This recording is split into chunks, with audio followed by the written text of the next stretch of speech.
Good Sunday morning, folks. I am Daniel P. Riley, Whimsyland Literary Coaching and Services. Normally, I do videos about writing and things like that, but me and my fellows in the Born Again Men Discord group wanted to have a discussion of a more religious standpoint. So I am joined today by Michael of Born Again Men and the host of Life Talks and The Wellness Dad, Jonathan, my half Kryptonian brother in Christ. I mean, come on, look at the guy. He looks like Clark Kent. Sorry.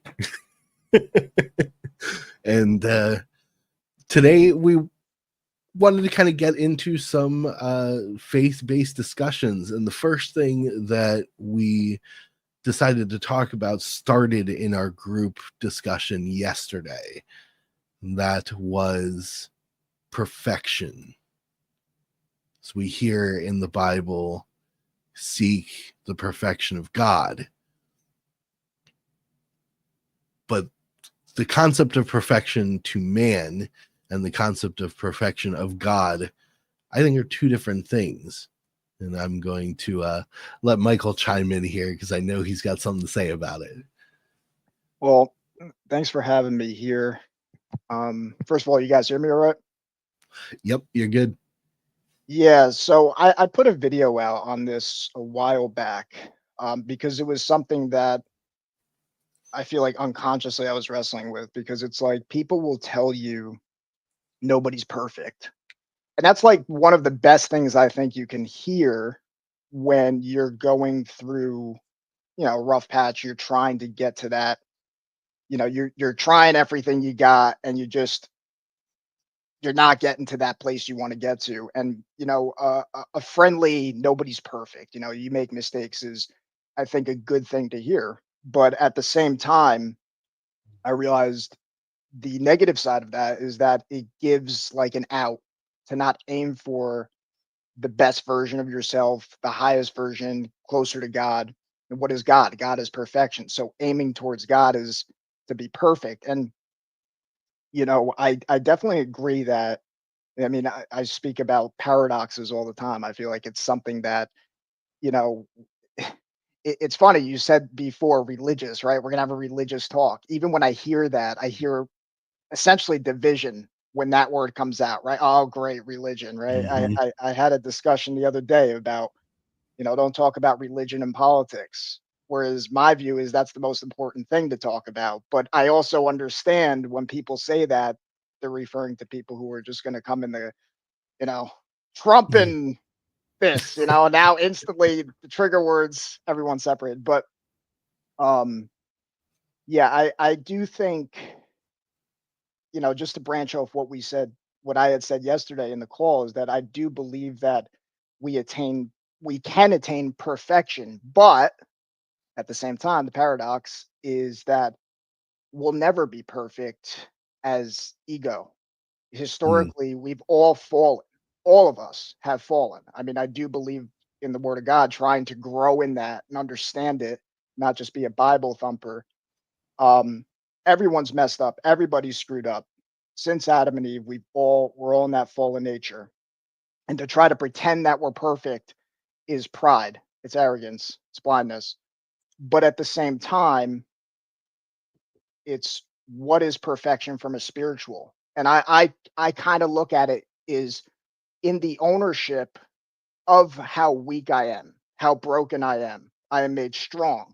But there's also a trap in that, which is um, I can be the victim. Oh, look how bad I am. And that's also another trap within that. So it's not just and I'll end it here, but to reflect on Christ's power is made perfect in our weaknesses. Therefore, we boast about our weaknesses. So, and I find tremendous power in that. When I lead from my brokenness, people will relate to that because everybody's broken. You know, Mm-hmm. some people will judge, some people will point fingers, but I think there's kind of a sense of relief, like, oh, this person's human. But in that, I think we're actually perfect when we follow truth, which is owning the weak parts, but not falling into victimhood. Yeah, it makes sense. Um, I think the excuse part is probably the bigger factor here. And like you said, it's sort of an ego thing. You know, you give yourself an out rather than hold yourself accountable. And it, as far as I can tell from what I've read and how I've thought about it, like we discussed on the call yesterday, the seeking the perfection of God, the important word there is seeking. It's not attaining. Like it said, as far as I know, and if anybody watching this can point out to me where I'm wrong, I'm happy to take a look at it because I want to know. But as far as I know, the Bible never says anything about people attaining the perfection of God. It just says to seek it. So the quest there is try, is put the work in, not don't worry about the result so much, you know, be on the path. My The more I think about it, it kind of dovetails into our second subject, which we'll get into a bit more deeply later. But because it references pride, one of the known 7 deadly sins, but the there's a quote, perfect in your imperfection, in that you, as long as your eyes on the prize, you're moving towards your goal of being closer to God. You're moving towards God's perfection in some way, even though, in my opinion, we never attain it in the material world. That's something that's only attained after we've left this realm. We've passed on, whatever you want to call it. When you go to God, that's when you attain the perfection that you are striving for during your life. But the trying to think of how to word this, the imperfection of you as you seek is based on your accountability, your responsibility to yourself. If your excuse is, well, nobody's perfect, so why should I try? That's not the goal. The goal is, nobody's perfect, but I'm going to try damn hard to be the very best that I can be. And that's something that I talk with clients and I've talked about on the channel before in a literary capacity. If you're going to put a story out there into the world, you want it to be the best damn story that you can tell. You don't want to just put the story out there in its raw form. We talk about that with drafting. If you try to publish your rough draft, good luck, buddy. So you want to work towards as close to perfection as possible. And I think it's the same thing as what we're talking about here.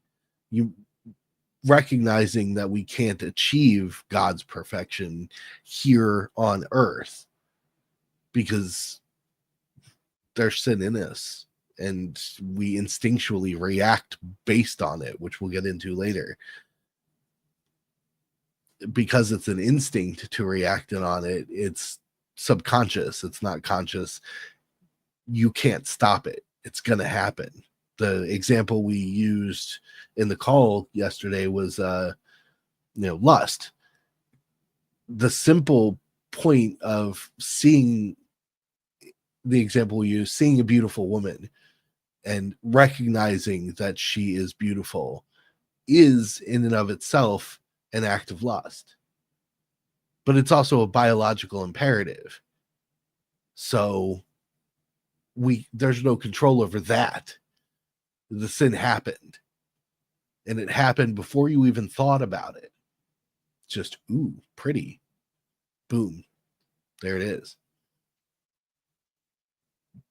But the attainment of closer perfection, the attainment of as close to God's perfection as possible, is in how you handle that sin. What do you think, guys? I'm taking notes here on everything you're saying. So, but I want to give an opportunity to Jonathan to Yeah, hear let's his hear thoughts from first. Jonathan. Even though he's driving, I don't want to distract him too much. Yeah, I mean, talking about from a literary sense, right? Like we are authors of our own story, of our own life story, and the Cheers to main that. the main reader that we need to all focus on is God, and we That's a need good point. to honor Him in everything that we do. So why not write the best darn story possible? I Absolutely. hadn't thought about. It's not about the thought; it's about how we respond to said thought or said sin thought. So that was, I like that because you're nail on the head, dude. Like biologically, we are meant to proliferate our species, and there is one way to do that. So our brains automatically go there, but how we respond to it makes a world of a difference. So yeah, I'm gonna sit on that one for a little bit, but I love that. I love just that reframe, man. It's fantastic. Thank you. Yeah, and that's our second subject, which is 1v4, the 7 deadly sins and the 7 virtues. And something that I hit on in our call yesterday that we wanted to talk a little bit more about, which dovetails into the perfection one very well, is that for each individual sin, the cardinal ones, the big 7, they're all individual aspects. They're all individual things. You know, you can make an excuse or make a you know, bit of mental acrobatics to try and link 2 together, but in the brass tacks of it, boiled down completely objectively, each sin is individual. But if you look at the 7 virtues, and anybody that watches this, please look them up. They're fascinating. There is a link on my YouTube description here to a outline for writing I call the character creator, and I talk about the virtues and the vices a lot in that.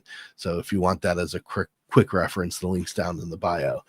But the virtues, there's 7 of those, and multiple virtues combat individual sins.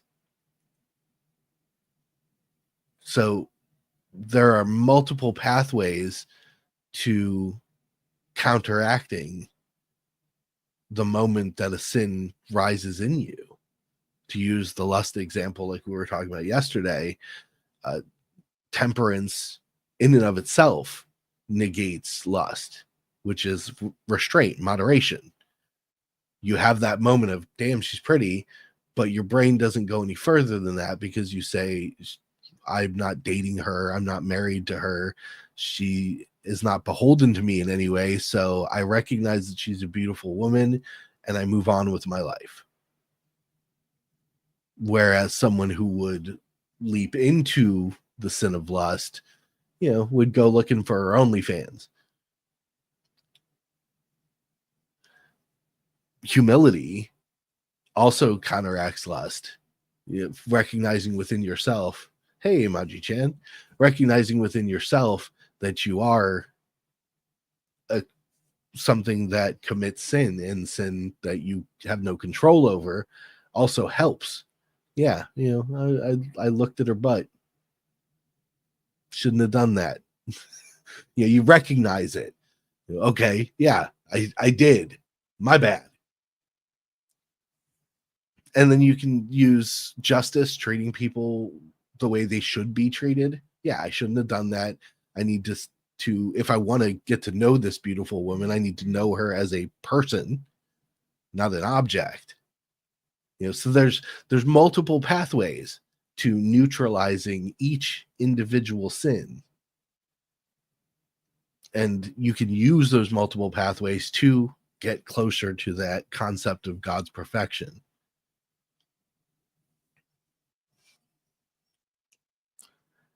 Michael's got pensive face. Oh yeah, we got.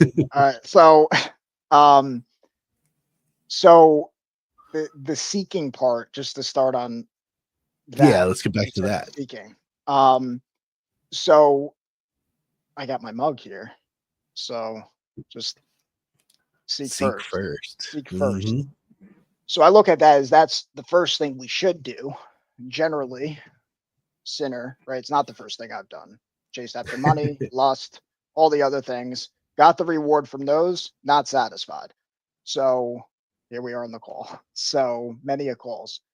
Um, I heard recently from there's a guy, I don't know if you guys I've spoke about him on the calls, goes from college to college. He's been doing it for years. Cliff Netley, might be getting that name off, but his son recently in a video I had seen, he says a lot of people become seekers and that's all they ever become.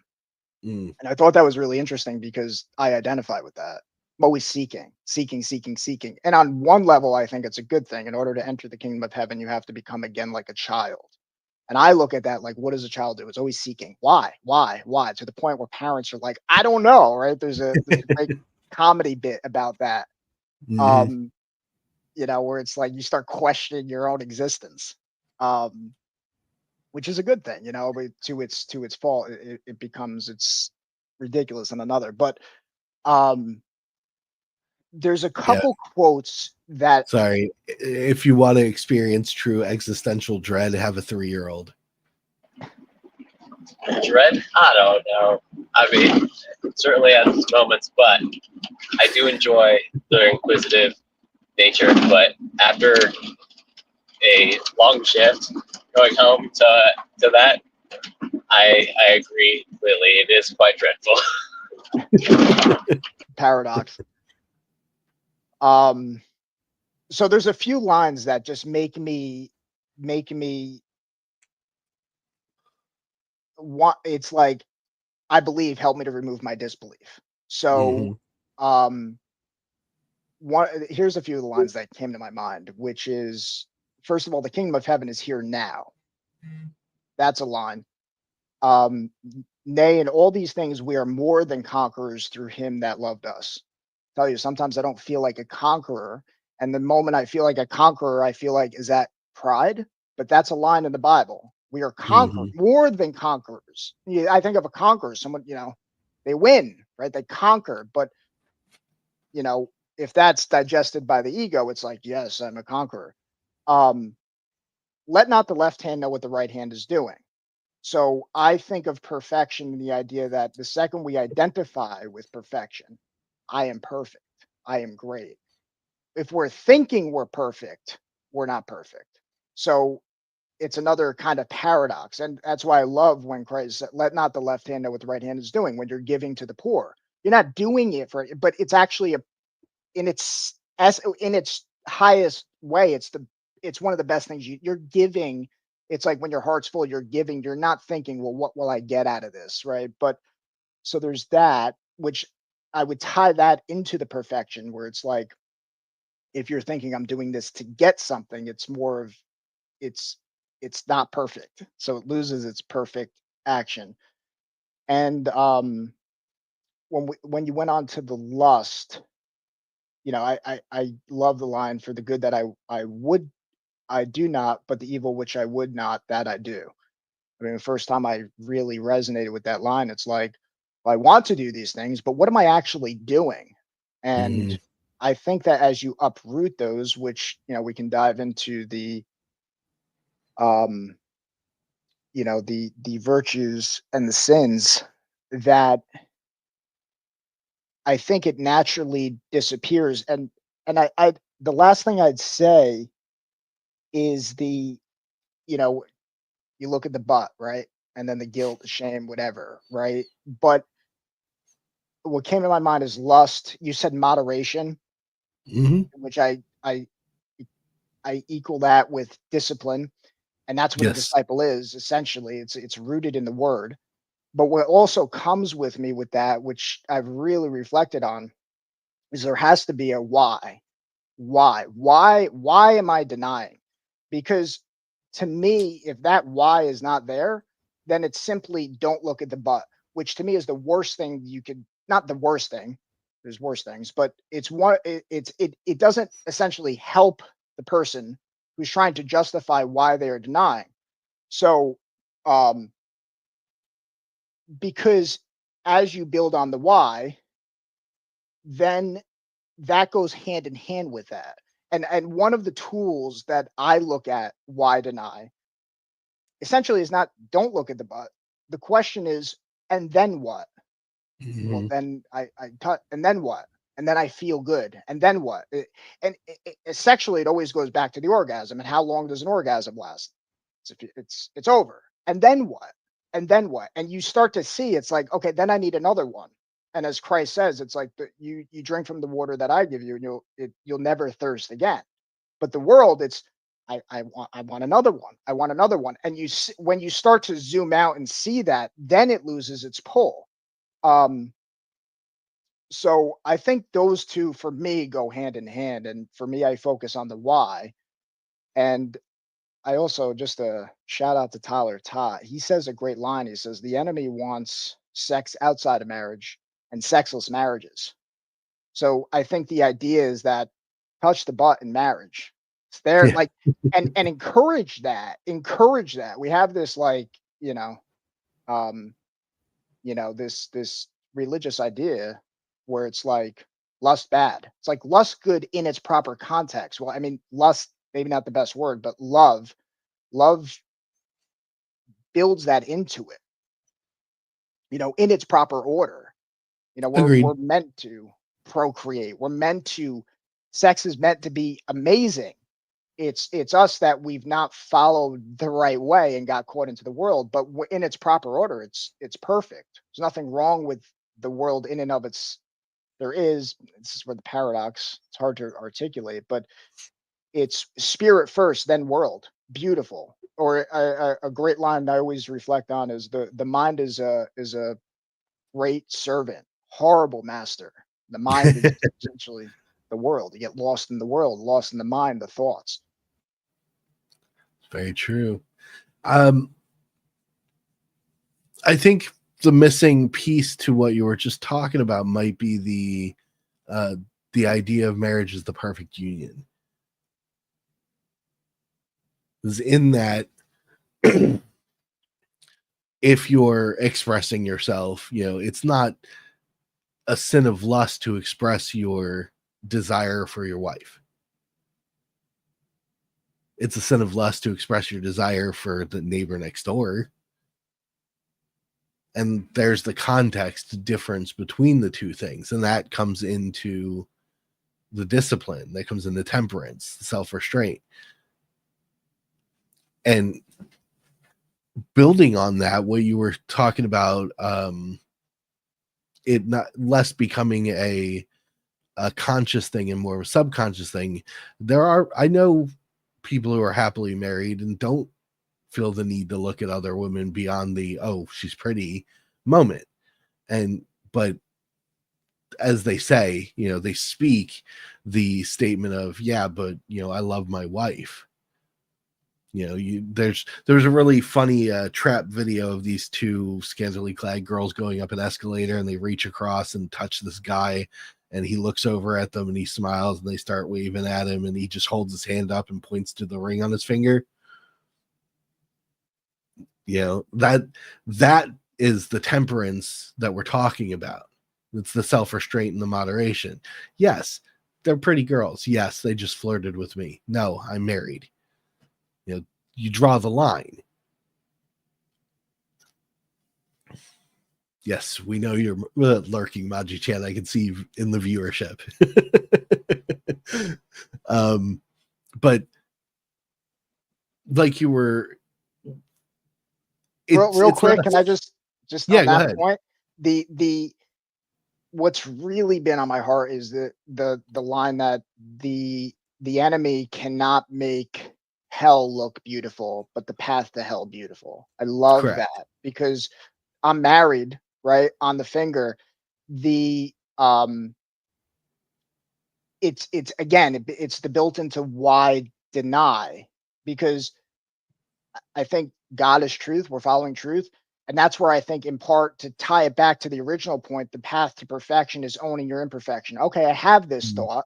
I'm not going to honor this thought, but it's Yes. there. So I'm not going to Mhm. pretend it's not there, because I think there's this is where I've wrestled with three ideas. There's repression, right? Because you look in society, it's like this sexual repression, I think, has given birth to the whole pride movement, all that. That's a whole other conversation. Mhm. It's like a bottled up. Now, expression, that movement, sex, lust, be yourself, follow your heart, also not good. So you have repression, expression, and both of those I've related to in my life. Repressed, right? Like, oh, I shouldn't do this. That's not the right thing to do. It just feels good, right? So those two things, they're both equally, I think, maybe arguably not equally, but um, not good. We can say repressed maybe better, but it's not. It's the transcendent, and the transcendent is understanding essentially what with this conversation here. It's seeing the animal side, it's seeing the spirit side, and it's it's seeking why the spirit is better, because the animal doesn't want to.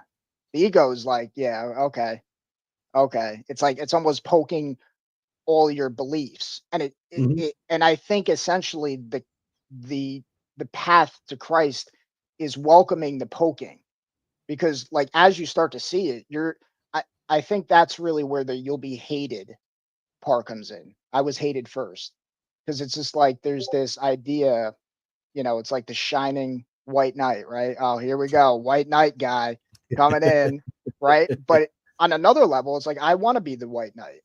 I want to identify with the hero. I want to do that, but I don't want to do it again for the perfection. Look at me, I'm the white knight. I'm so good.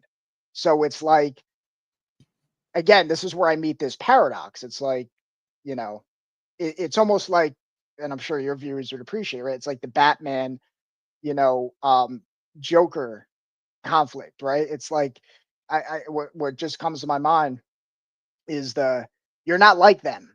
Like, don't try to Mhm. pretend you're like them. You're not, you know, that comes to my mind, because here's Batman doing the right thing. And my limited comic understand, I'm just going based off of the movie, Mhm. where he's aiming to do the right thing, but the Joker knows, like, he's you know he's got a lot of darkness in him, but he chooses to do the right thing. Whereas, you know it's like there's in spite of the chaos, he chooses to do the right thing. And that's where I think of, like, the Jordan Peterson. It's like, you can't you can't be truly, like, I'm gonna botch this, but you can't be truly good unless you understand the evil within, kind of thing. Where he's Mhm. talked about that you can't be good if you don't understand the monster within. You Right. know, so Yeah, that's the virtues again, temperance and diligence. Um, Interestingly, Batman is a wonderful example of order versus chaos when order decides to stand inside of chaos. we'll expand that. So, if you imagine that Batman is a representation of order in that he has a rigid series of values, but he goes into chaos like you would as a hero. You go to the dragon's lair to confront it. You know, as he goes into chaos, chaos tries to affect him, which is very similar to what you Affect. were affect his values. That's what the Joker was trying to do. He's Yeah, trying to bring Batman down to the Joker's level. And to a certain extent, he kind of is, because he chose to do this thing that is outside of the norm, dress up in this costume and assert justice in a way that is outside of societal norms. So in a yeah, way, he is closer to Joker than he would be to Commissioner Gordon, yeah. as an explanation. So in chaos, Gordon represents the bridge in a certain yeah. sense. And in chaos, when Batman steps into the realm of the criminal underworld and uses their tactics against them. He is using chaos to combat chaos from a point of order. But like they say, like you were talking about, the path to hell can be made beautiful, but hell itself cannot be made beautiful. So when he steps into that realm, when he steps into Joker's world, Joker has a better chance of changing him. He could stand completely outside of the Joker's chaos and never be affected by it. But the choice to walk into it, to combat it where it lives and where it breeds, which is a biblical statement, it can reach him then. It's like stare into the void enough, the void stares back. It will reach out to you. And that's essentially what we've been talking about this whole time. We are going to sin. Batman does technically sin when he goes out there and beats the crap out of criminals. That's how I look at lust too, because Yeah. it's like, in order to overcome it, you have to go into it. And I'm not saying go out and be lustful. What I'm saying is stare it in the face. Okay, you're giving me something. What are you giving me? And what am I getting? Am I fulfilled? What is fulfillment? And you just stare at it. I think Jordan Peterson has a line. It's like, on the other side of the void is love, but through the void it's an incredibly painful process, which I think of it like born again men, right? It's right. That's the rebirth. The rebirth is going into the chaos, to slightly tie what you're saying. Yeah. So going back to your question of repression and whether or not repression is good. No, repression is not good, because repression is denial of. So you're just saying, no, this thing over here that exists, that is always in front of me. I can never look at this. Not allowed. Hand up. It's over here. Never going to look at it. No, it's still there. And potentially it can still get you, even though you don't look at it. There's a wonderfully stupid excerpt in The Hitchhiker's Guide to the Galaxy by Douglas Adams, where he talks about this alien creature called the ravenous bug bladder beast from Traal. And he says it's unique in its characteristics in that if it thinks that you can't see it, it can't see you. Not a real concept. That's the absurdity of the idea that if a creature existed that believed that you couldn't perceive it, and therefore if you couldn't perceive it, it couldn't perceive you, therefore it wouldn't attack you, it goes against all laws of nature as we know it, which nature was created by God. Now, if you've got your hand up this whole time to a threat and you never look at it, the threat is very real and it could be getting closer and closer and closer, and you'd never know. If there's, like, to use Jordan Peterson's favorite thing, if there's a snake in the grass and you know that it's poisonous, but you decide you're not going to pay any attention to it, you're inviting death. Yeah. So you have to. So repression is not wrong. Bliss, because that was another paradox that I met too. Because ignorance is bliss is a sarcastic statement meant to make fun of people who don't pay attention. That literally the root of the statement, ignorance is bliss, is a mockery statement about what we're talking about. If you're not paying attention to the danger in front of you, yeah, you're going to be happy until you get killed. But which is more important, being happy or not dying?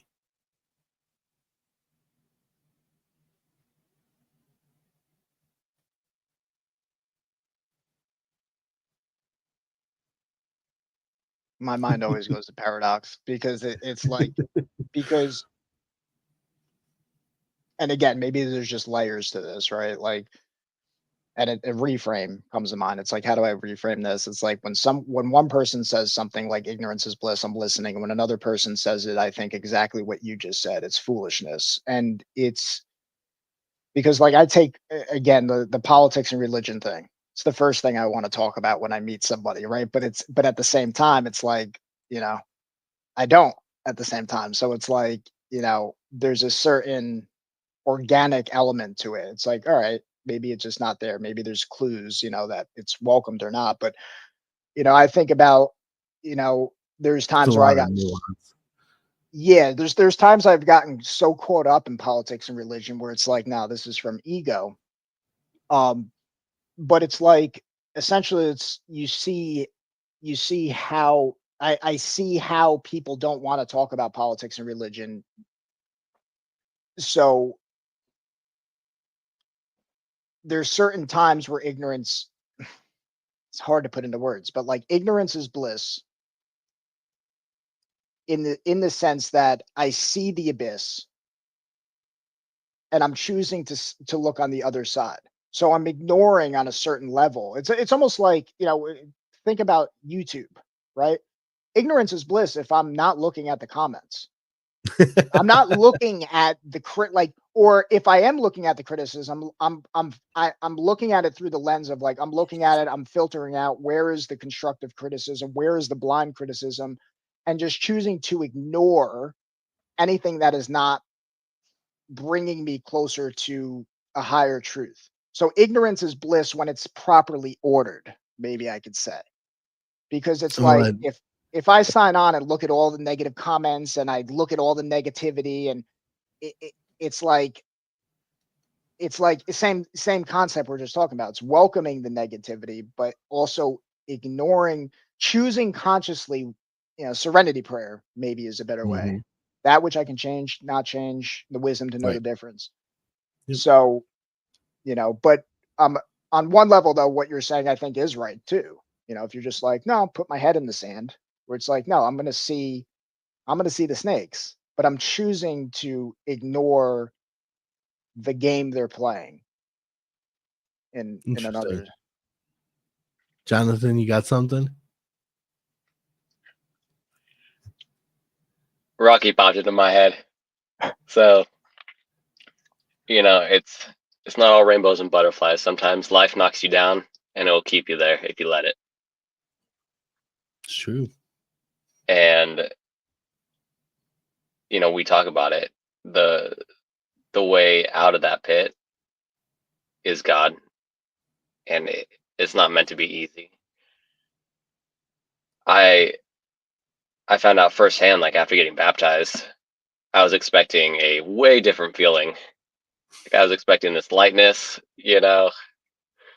just I'm like, walking on sunshine. dude, 100%, 100%. And I just felt this heaviness, like this burden, and it was my cross. I finally Mhm. picked it up. I picked it up that day. And I've set it down a couple times where it just gets too heavy, and I have my brothers, you guys, I have Christ, because there's been several times over these past 8 months where I know I'm doing what he's asking me to do, but it's hard, and I look up to him and I say, what the heck, dude? Like, really, this right now? Another thing, another thing, another thing, and he's just like, yeah, this is making you stronger. Because in our Right. weaknesses, right? Like that's where his perfection is. That's where his strength lies. And I agree with you. Like, we can't be perfect on this earth, but when we get to heaven, and I just want to be told one thing, like, well done, my son. And then he says, come on in. You know what I mean? Like, Mhm. that's like in my brain. That's what I want. Yeah. I think boiled down, that's what we all want, even here. True. You did good, kid. That's it. Yeah. And that's what you strive for, as far as I can tell. That's what the seeking God's perfection is all about. It's just doing everything within your power, like we talk about with the Serenity Prayer, within your power, not everything outside of your power. I can't change the world. I can change my world. So I will do that. And if changing my world affects the rest of the world, good job, kid. Going into, I want to drill a little bit deeper into what Michael was talking about with that paradox there a little bit, because we still have some time.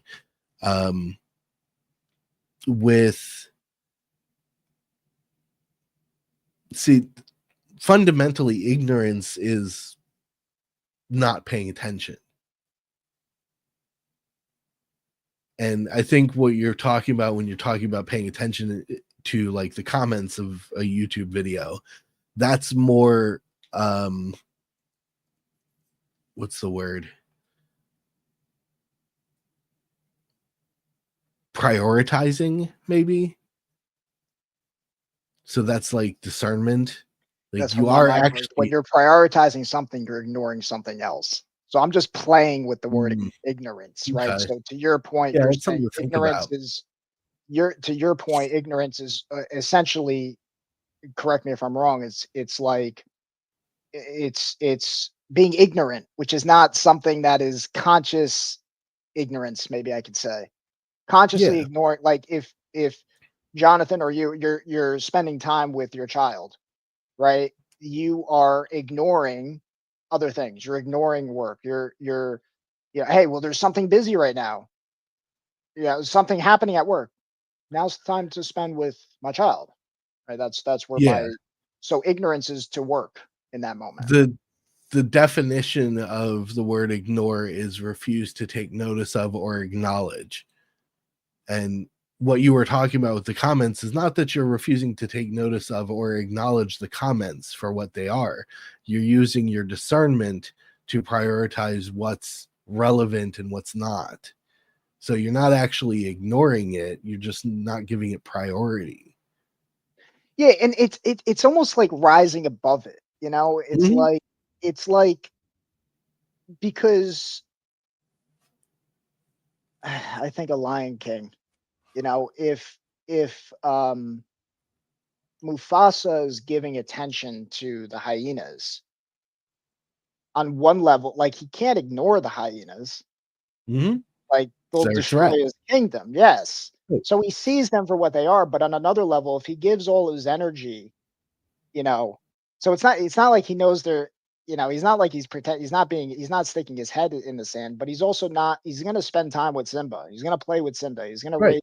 raise, he's going to, but it's there, but he can't be like, "Oh, the hyenas, what are they doing? What's going on over here?" And Right. I see a certain parallel with that, and even in my life where you can get consumed by politics, but also at the same time, like I believe, like we live in a sick world right now, and there's so many lies that are put out that people believe, and I think in part our mission is not to give so much energy to those, but also see them for what they are, and there's almost this smoke screen. And I'm saying ignore the smoke screen, but see it for what it is almost. And it's, again, I always find myself, it's hard. I can't tell you how many times I said it's so hard to articulate. I mean, It's the intention behind it. yeah. Yeah. To like, roll back to my favorite thing all the way in the beginning. We go back to Genesis. True ignorance was Adam and Eve. Yeah. The threat existed, the snake. It was in the garden the whole time. They didn't know it existed until it made itself known and convinced them to acknowledge it. So up until that, they just played and had a good time. As far as the scripture says, their existence was purely peaceful and untouched. There was no danger to them, even though looking at it from the outside, like we do when we read the Bible, we see that the threat had been there. The snake was in the garden all along. The threat was there. It was just that they were fully tuned with God, that the threat was irrelevant to them. Yes. Yeah. That's well said. Yeah. So we who are not fully tuned with God, no matter how hard we try, the threat is never irrelevant to us. I have to sit with that. Yeah. The only time that it becomes irrelevant to us is when we go to God's kingdom where the threat doesn't exist anymore. So how do you reconcile that with the kingdom of heaven is here now? I don't think it's a physical statement. I think it's a metaphor, but that's just the literary nerd in me. I think the idea of the kingdom of heaven is here and now is there is a way. And you combine that with seek God's perfection, and there's your path. More in tune you get with him, the less relevant the threats become. And to a certain extent, that's true. It's something I've thought about a lot. If I choose to live my life here on the material world in the belief that I have done every single thing, I've committed every action, every intention, and every thought to what God wants for me, then I have no fear of death. Because it's just the doorway that takes me to him. Yeah, I always reflect on that with Christ. It's so cool. I think of the line, and obviously it's in the Bible, but like what comes to my mind is Passion of the Christ, where uh Pontius Pilate is like, I have the power um to crucify you. And you have no power over me, only that which is given to you from above. I get goosebumps every time I think about that, because if we live that way, the only thing that we have that comes with that is, to branch off of what Jonathan just said, is it's not going to be all butterfly. You're signing up for death and persecution, essentially, of the body, right? And in our world, essentially, crucifying is, verbal and gossip, and you're crucified by being canceled or whatever, Mm. is now. But when he says that you have no power, it's like that's how we're called to live. It's like nobody is on a certain level of threat. People, it's like trusting God, not in man. Hi, Jersey. Coming in at the end of the show here. Yeah. So, and that's the best representation of I have no fear of death was Jesus. I'm not afraid of the pain you're going to put on my physical form, because once I leave it, I go somewhere where you can't touch me. I can't, I always bring this up, but I can't tell you how much I felt that viscerally in 2020 and 2021. Like, you know, when I didn't wear a mask, or I was against that vaccine specifically, how much I was caught in this kind of spiritual war. And in this use of spiritual, it's like patterns or belief systems of what people, and I saw both sides. And I saw Mhm. the people who were trying to find the words. It's like, I'm not anti-vax, but I'm not this, and mask, anti-mask, and trying to essentially navigate, essentially the mind and the heart. People's fears and concerns about people dying, but also at the same time, just as legitimate, that people in positions of power will prey on people's fear. They want, because that's how you control people. And seeing these, and Yes. then recognizing decisions that I make, I'm going to make enemies by other people who, that's just comes with the territory, and that's why you have to really lean in on conviction, because your conviction is what, Yes. so if I say no, there might be 9 out of 10 people that think, oh, you're anti-vax. And I have to accept that and choose to love, um, my neighbor, you know? Hmm. Which is hard because we instinctually sin. Our instinct reaction to being retaliated against, to being resisted, is wrath. Pisses me off. How dare you? That's pride. You know, We got some time if we want to go into the if you wanted to dive into the vices and the yeah, we can a little bit rebel. more. Last thing I want to say on what you were just saying, the conviction part of it. There's a wonderful quote. I think I've said it before. I believe the movie was Jacob's Ladder, old film. The one character is dying, and he says, if you're frightened of dying and you're holding on, you see devils tearing your life away.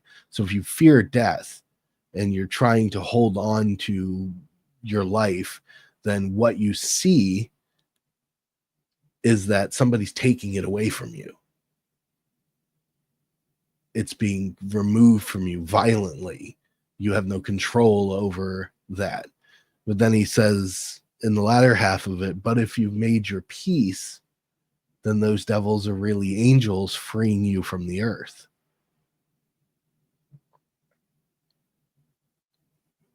So it's how we perceive just as much as the thing that's actually happening to us. That's what I was saying. If I live, as we call it, by the source code, purely by God's command, then I have no fear of death. I have no fear of pain. It's short term. And when it's over, I'm somewhere better. Just like you were talking about, crossing through the void, very difficult, but on the other side of the void is love. Same concept. Jersey says, you must learn to love people like your children. That's hard. Agreed. Simple, not easy, as Jonathan always says. Oh, yeah. Always sticks in my head. Yep. Simple, not easy. Definitely. So, yeah, we've got about 14 minutes left. Just one thing on that, because the love also includes truth. There's a great there was this thing that I heard from like a guru that said, love everybody and tell the truth. I think it was with Ram Dass. Jonathan and I share some clips back and forth with him. And when you take that, love everybody, right? You go around, hey, how are you? We've all done that at some point. I'm gonna go out and be kind to everybody, right? But then kindness is also telling the truth. So if you don't like somebody, finding the way to say I don't like you without saying I don't like you, it's saying, hey, you know what? Maybe the nuances. I I, I don't like certain things that you're doing, like however the words come up, because otherwise you're not being truthful, which is not love. So how do you, so he goes around and tells the truth to everybody and he's pissing people off. He say, I don't like you. I don't like, because he's being honest now because he doesn't like certain people in his life, but then love everybody. So combining those, simple, not easy. Well, like and love are two separate things. I can not like a person's actions. I can even not like how the scent a person chooses to put on their body. It doesn't change my innate virtue of kindness for them. It's not going to stop me from saving them from pain. I had a client when I used to personal train. When I tell you this man smelled like atrocious, where I literally was gagging at a point. And he was a little on the spectrum. But I remember that was one experience where I'm like, I have to tell this man that he smells. Mm-hmm.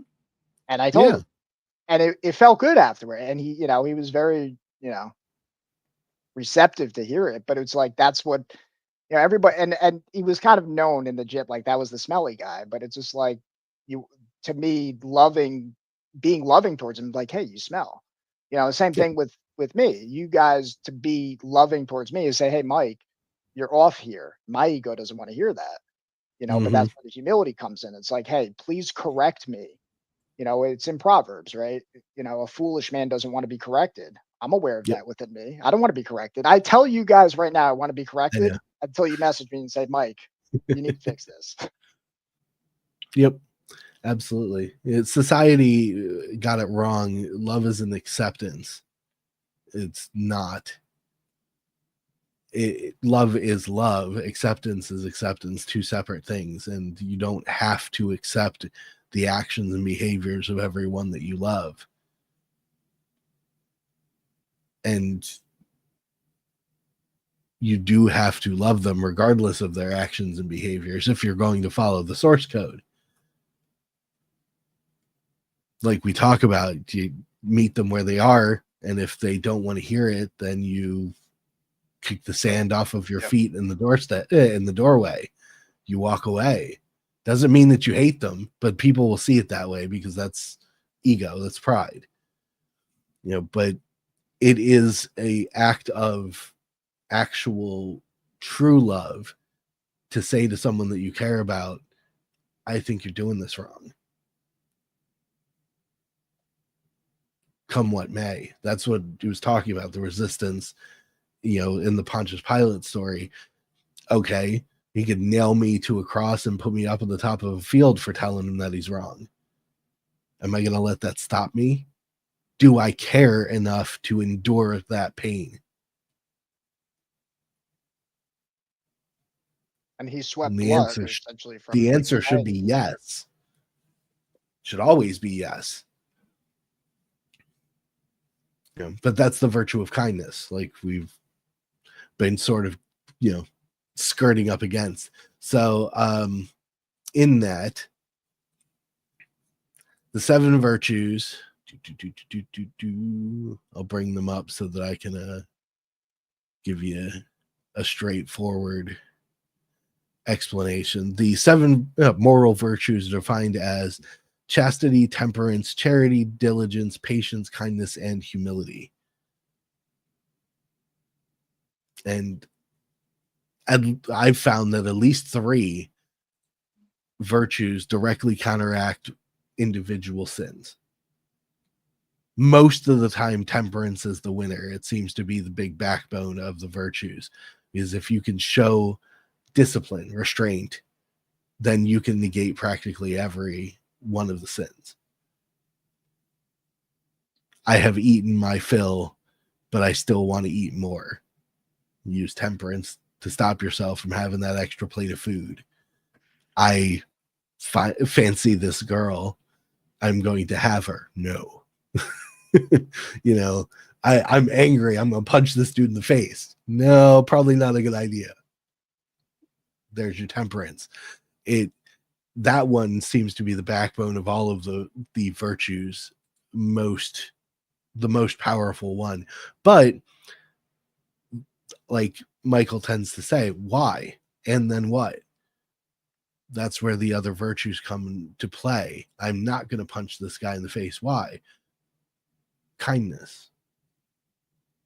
Instead of punching this guy in the face, I'm going to try and help him solve the problem so he stops giving me shit. Charity. It's justice. Doing right by others. So it's a oddly wonderful concept that in creating 7 mortal sins to be recognized as the things that are keeping you from reaching God, he's given you multiple ways to fight them off so that you can reach him. So it's not just one path. It's not rigid. There's not just one way to attain God's perfection. I commonly hear pride is really the big dog with that. Mm-hmm. And I like it's because we conflate it with the ego of psychology. Yeah. I like to complicate it with the why so I can simplify it. Mm-hmm. Because like I love when Christ, like 10 commandments, we're gonna make it 2. All right. Love your neighbor, love God with all your strength, all your heart, and all your might, love your neighbor as yourself. Simple, not easy. So, but you know, and that's why I kind of look at the pride, because I think pride really swipes away. It gets the heart of the other ones, because I think it's really rooted in a lot. And I commonly, it's a pattern that I've identified where, like, when I'm listening to people who really have studied this, priests and, you know, different YouTube videos, I commonly see that come up. It's like you really want to root out like pride. I keep hearing that pride is like You know, the humility is so powerful. Mm-hmm. Pride goeth before the fall. Because even at the root of lust is pride. Like, and you've even said too, guilt and shame. I remember you were saying on one of our calls where it was like, it's behind that is pride. Yep. Yeah, Poor me, there's look at me, I'm so bad. there's what is it? I don't know for sure. Correct me if I'm wrong, somebody. But I think there's 4 or 5 basic emotions in human psychology, which is anger, happiness, sadness. I forget what the other 2 are. Fear. Fear, yeah. So we're missing 1. So there may only be 4, but everything else boils down to those. Joy is happiness. Celebration is happiness. Depression is sadness. Rage is anger. Pride is even anger, because the only reaction you have when your pride is threatened is anger. That's the first point. Well, I'm right and you're wrong. Fuck you.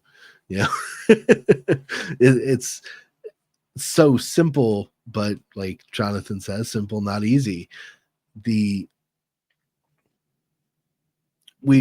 like biblically, canonically, religion created these 7 mortal sins out of those basic principles. Because what is gluttony but the fear of not having food? What is envy? The fear of not having what I want. What is pride? The fear of not being good.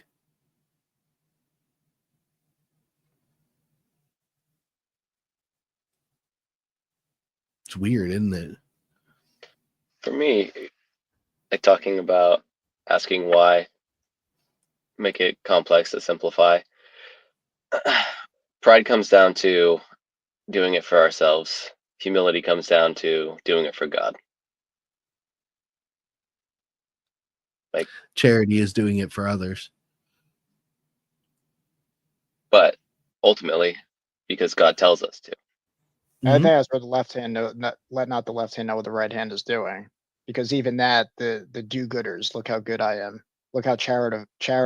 So there's just something so powerful about, you know, when I hear stories of people helping and people have no idea who was helping, it just hits a root in me that is just resonates. Helping people with no acknowledgement. It's like even in Mm-hmm. a good movie, it's like that random. I don't know why this just popped up, but I'll roll with it. It's like the with Adam, that movie with Adam Sandler where he what was it? Billy Madison, where he reaches out to the guy who ends up shooting the guy Mm, that saves his life at the end. Because he's yeah. like, I'm sorry I bullied you, man. He wasn't doing it he was just reconciling and you know, and then he's Yeah. like he crosses him off the list and it's just like, yeah, I don't even know why that came up, but it was just It's like, like the meme of where there was a comic strip that I saw of 2 people and like, you know, a Siri or an Alexa device, and the one person says, you know, thank you after interacting with the device, and the other person looks at them and goes, why are you being polite to it? And the next frame is like the Terminator future, and the person's laying on the ground, the other person is dead, and the Terminator robot's got the gun down and goes, you were kind, so you will be spared.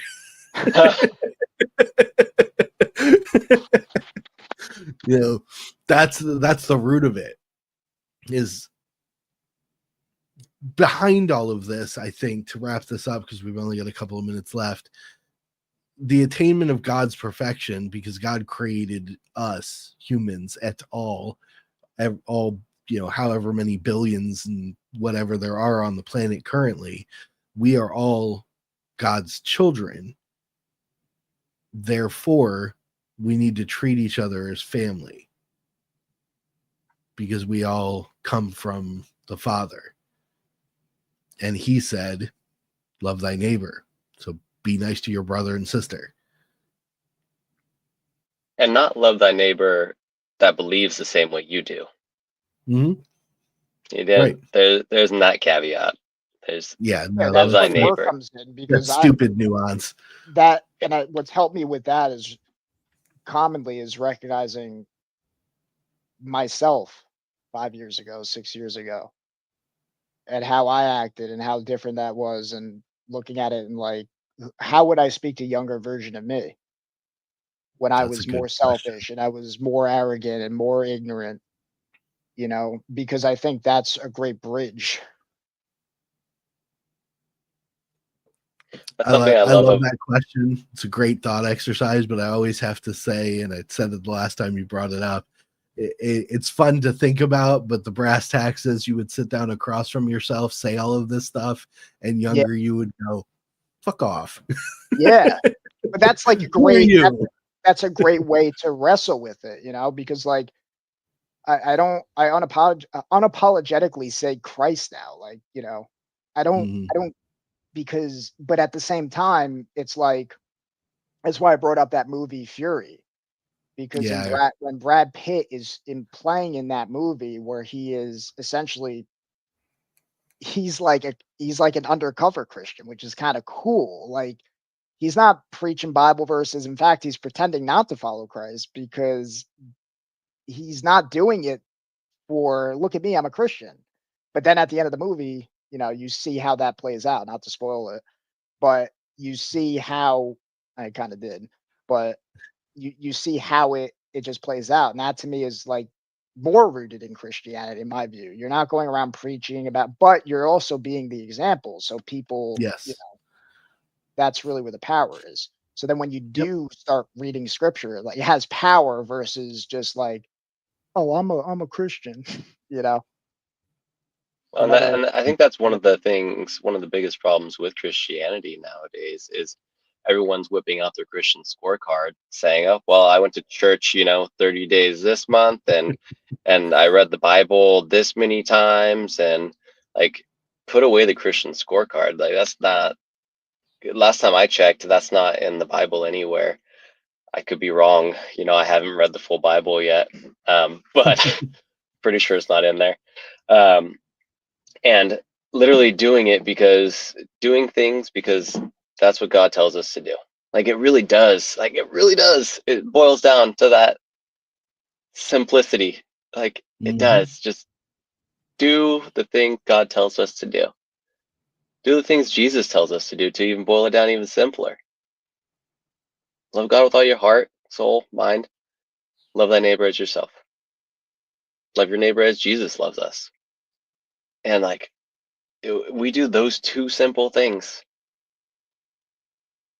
Just watch like our life, it just blossoms. It does. It's freaking hard, but it does. Like the amount of light that not only comes into us, but then we are able to give to the world. Let it be believers, non-believers. Like, do I care that you're a non-believer? Yes. I would love it if everybody accepted Jesus Christ as their Lord and Savior. And how am I going to do that? How am I going to fulfill on the great mission of creating disciples of all nations? I'm going to live my best life. I'm going to do my best so we can be examples to those around us. And they can ask themselves, what's that guy doing? Because it seems like it's working. And then they ask us. Is everybody going to ask us? No, that's delusional. But, it's just planting those seeds. Planting those seeds that Redman and Jerry and you guys, like, that's what we do. That's what we are called to do. Simple, not easy, huh? Oh yeah, simple, not easy. Well, let's wrap it up here. Jonathan, tell everybody where they can find you for more wonderful words of wisdom, and so they can also admire your chiseled jaw.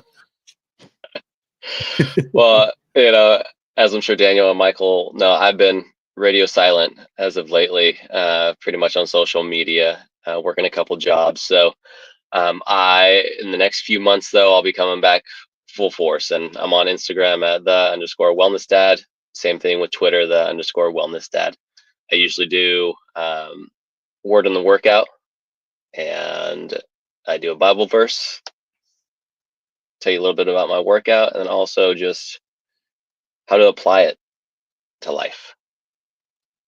And whatever the Spirit tells me, that's literally what I say or I type. Like, that's it. Sometimes there's lots of typos and I'm slurring and whatever, but it's I try my best to see what God wants me to say, and I say it. So that's where y'all can find me. Michael, your turn. I'm on born_men on both Twitter and Instagram. Instagram workout stuff. Try to put out positive vibes out on there. I'm always sharing clips that kind of speak to me. And on Twitter, just kind of practicing writing. I'm learning from Daniel. Need to write more. A lot up here, getting it onto paper or computers is something I'm trying to do more of. But also Life Talks, Michael Bacchioni on YouTube. I think it's at Life Talks Podcast on YouTube. So you can find me there, and we'll probably be making more videos with both you guys and like-minded. Yeah, I would like to do this a little bit more. Like you and I were talking about before the show, possibly doing it bi-monthly. Every couple of weeks would be good. But I am Daniel P. Riley, Whimsyland Literary Coaching and Services, converted Catholic, author, producer of the IAK podcast, and helper to those who seek aid. You can find me on the Twix at Mr. DP Riley, or on Discord in my Discord group Laureate. I have a link tree on X where you can find the link to join that if you'd like. And this has been an awesome conversation, fellas. Normally we'd go like 3-4 hours just drilling deep and hard on these sorts of concepts, but we don't want to end up boring the world with that, so we'll probably talk about it personally. Thank you guys for coming. Looking forward to doing it again, and everybody watching, go be great.